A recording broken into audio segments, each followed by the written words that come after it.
दुनिया अंधेरी है, नुकीली चोटियों पर हवा चुभ रही है। सोने की एक पतली लकीर क्षितिज को काटती है और कुछ शानदार दिखाती है। पहाड़ों पर सोया हुआ एक पत्थर का ड्रैगन। यह चीन की ग्रेट वॉल है। ये रिजेस पर स्नेक करती है, वैलीज में डूब जाती है, आंखों से भी दूर तक फैली हुई है। ये इंसान की इच्छा शक्ति का सबूत है। धरती पर एक निशान है। यहाँ खड़े होकर आप खुद को छोटा महसूस करते हैं, इसकी विशालता से हम्बल्ड महसूस करते हैं। ये सिर्फ एक दीवार नहीं है, ये एक स्टेटमेंट है। हजारों किलोमीटर तक ये गार्ड पर खड़ी है। इसने एम्पायर्स को बनते और गिरते देखा है। हर पत्थर सर्वाइवल, स्ट्रगल और एम्बिशन की कहानी कहता है। खामोशी सिर्फ हवा से टूटती है, जो पास्ट की फुसफुसाहट लाती है। यह एक सिंगल दीवार नहीं है, बल्कि एक नेटवर्क है जो डिजर्ट्स और माउंटेन्स को पार करता है। उन्होंने सिर्फ एक दीवार नहीं बनाई, उन्होंने लैंडस्केप को टेम किया। एक वॉच टावर से दीवार धुंध में गायब हो जाती है, सिविलाइजेशन और वाइल्ड के बीच एक लाइन। ये सिर्फ एक टूरिस्ट अट्रैक्शन से कहीं ज़्यादा है। ये एंड्योरेंस और यूनिटी का एक लिविंग मॉन्यूमेंट है। इसकी लेंथ पर चलना, टाइम में चलना है, सदियों का भार महसूस करना है। पत्थर का ड्रैगन जाग गया है। इसकी कहानी अब तक की सबसे बड़ी सर्वाइवल एपिक्स में से एक है। हर बड़ी स्ट्रक्चर एक ड्रीम से शुरू होती है। चाइना के लिए वह ड्रीम सेफ्टी थी। सदियों तक नोमैडिक ट्राइब्स उत्तर से खतरा पैदा करते थे, रेडर्स जो किसी भी पल हमला कर सकते थे। यह कांस्टेंट डेंजर ही वह बीज था जिससे ग्रेट वॉल का जन्म हुआ। दीवार से पहले छोटे राज्यों ने अपनी बैरियर्स बनाई, टाइड को रोकने के लिए डेस्परेट अटेम्प्ट्स। ये शुरुआती दीवारें राइजिंग ओशन के खिलाफ सैंड कास्टल्स जैसी थीं। असली कहानी चिन शी हुआंग, फर्स्ट एम्परर से शुरू होती है। उन्होंने चाइना को एकजुट किया और अपने राइवल्स की बिखरी हुई दीवारों में एक अपॉर्चुनिटी देखी। उन्होंने उत्तरी फ्रंटियर को सील करने के लिए एक सिंगल मैसिव बैरियर की कल्पना की। लेकिन यह ड्रीम एक टेरिबल प्राइस पर आया। अपनी दीवार बनाने के लिए एम्परर ने लाखों लोगों, सैनिकों, किसानों, अपराधियों को कॉन्स्क्रिप्ट किया। यह धरती के सबसे हॉस्टाइल एनवायरनमेंट्स में से कुछ में एक ब्रूटल, अनफॉरगिविंग टास्क था। यह सिर्फ कंस्ट्रक्शन नहीं था, यह हार्ड लेबर की सजा थी।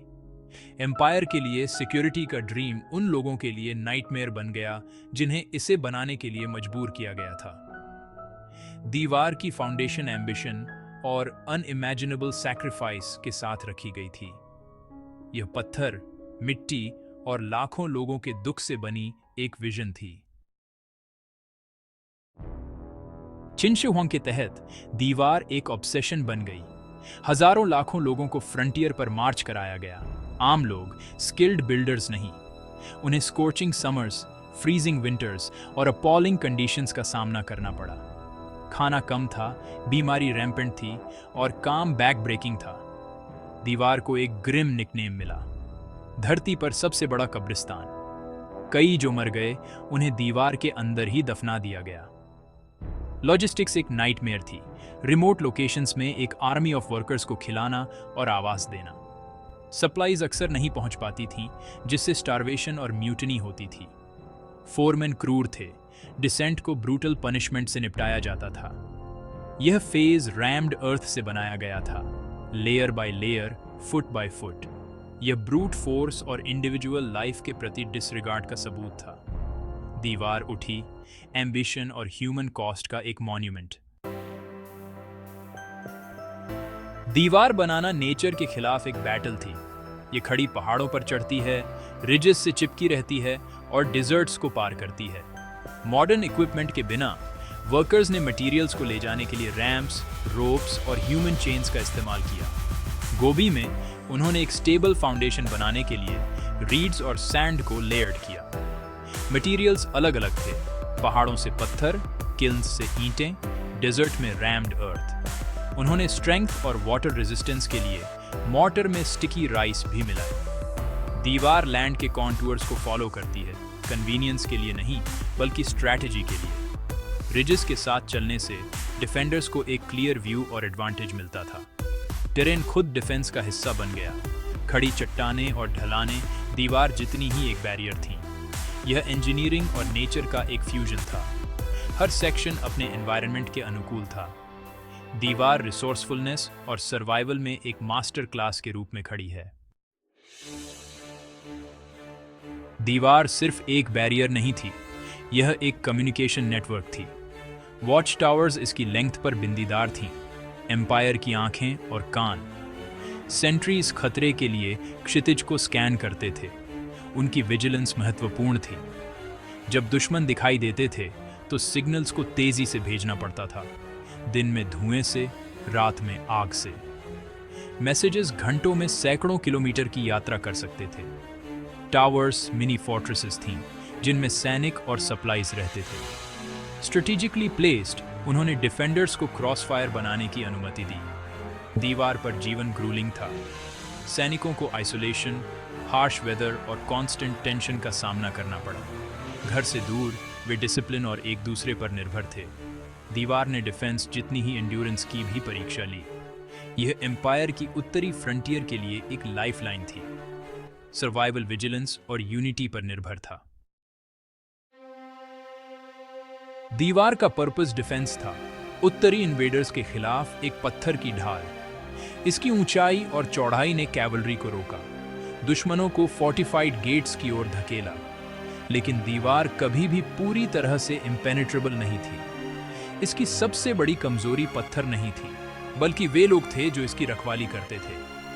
हिस्ट्री में ब्रीचेस देखी गईं, कभी कभी बल से, अक्सर ट्रेचरी से। गेंगिस खान ने इसे फेमस रूप से बाईपास किया, यह साबित करते हुए कि एक दीवार उतनी ही मजबूत होती है जितने उसके डिफेंडर्स। डिफेंस से परे दीवार एक सिंबल बन गई, सिविलाइजेशन को वाइल्ड से अलग करती हुई। इसने चीनी लोगों को एकजुट किया, एक शेयर्ड आइडेंटिटी बनाई। दीवार ने पावर और वेल्थ का प्रदर्शन किया, आउटसाइडर्स को डराया। यह एक साइकोलॉजिकल वेपन थी जितनी एक फिजिकल वन। दीवार ने दुनिया को चाइना की स्ट्रेंथ का ऐलान किया। इसने ऑ, फियर और यूनिटी की भावना पैदा की। दीवार की लेगेसी सिंबलिज्म जितनी ही सर्वाइवल के बारे में है। यह आयरनी है कि बाहरियों को बाहर रखने के लिए बनी दीवार अब लाखों लोगों को अंदर खींचती है। कभी सेंट्रीज द्वारा पेट्रोल्ड, इसे अब दुनिया के हर कोने से टूरिस्ट्स द्वारा चला जाता है। बैरियर एक ब्रिज बन गया है, कल्चर्स को जोड़ता है। दीवार पर चलना सरियल है, आपके पैरों के नीचे हिस्ट्री, हवा में वंडर। खतरे की भावना दूर हो गई है, उसकी जगह क्यूरियोसिटी और रिफ्लेक्शन ने ले ली है। पॉपुलर सेक्शंस टूरिज्म के तहत स्ट्रेन करते हैं, प्रिजर्वेशन एफर्ट्स को चुनौती देते हैं। अथॉरिटीज एक्सेस और प्रोटेक्शन को बैलेंस करने के लिए संघर्ष करते हैं।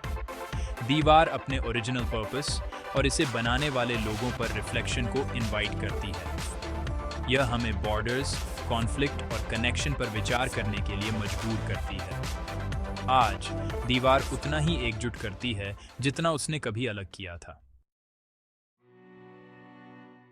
दीवार का सबसे बड़ा दुश्मन अब समय है। नेचर पत्थर को इरोड करती है, पौधे इसे अलग करते हैं और रिमोट सेक्शंस ढह जाते हैं। Human activity, quarrying, development, tourism damage को बढ़ाती है। दीवार को प्रिजर्व करना एक मॉन्यूमेंटल टास्क है, इसे बनाने जितना ही चुनौतीपूर्ण। रेस्टोरेशन कठिन सवाल उठाता है, रीबिल्ड करें या हिस्ट्री के स्कार्स को प्रिजर्व करें। कंजर्वेशन एक नई बैटल है जिसे साइंटिस्ट्स, हिस्टोरियंस और वर्कर्स लड़ते हैं। मॉडर्न टेक्निक्स दीवार को उसके पास्ट को मिटाए बिना मजबूत करती हैं। यह एक धीमी, पेनस्टेकिंग प्रोसेस है। लड़ाई अब डीके के खिलाफ है, इन्वेडर्स के नहीं। दीवार का सर्वाइवल इसकी लेगेसी के प्रति हमारी कमिटमेंट पर निर्भर करता है। आज ग्रेट वॉल ह्यूमन परसिवियरेंस के सिंबल के रूप में खड़ी है। यह एम्बिशन, सर्वाइवल और सैक्रिफाइस की कहानी है। दीवार डिवीजन की एक लाइन डर की एक बैरियर के रूप में शुरू हुई, लेकिन हिस्ट्री ने इसे बदल दिया। एक जगह जो कभी अलग करने के लिए थी, अब एकजुट करती है। हर राष्ट्र के लोग इसके पत्थरों पर चलते हैं, इसकी लेगेसी में साझा करते हैं। दीवार एम्परर्स, पेजेंट्स, सोल्जर्स और नोमैड्स की कहानी है। यह हमें रिजिलियंस, स्ट्रैटेजी और ट्रांसफॉर्मेशन के बारे में सिखाती है। ये हमें उन बैरियर्स पर विचार करने के लिए चुनौती देती है जो हम आज बनाते हैं। दीवार हमारी शेयर्ड ह्यूमन स्टोरी का एक टेस्टामेंट के रूप में बनी हुई है। अंत में यह हम सभी को जोड़ती है।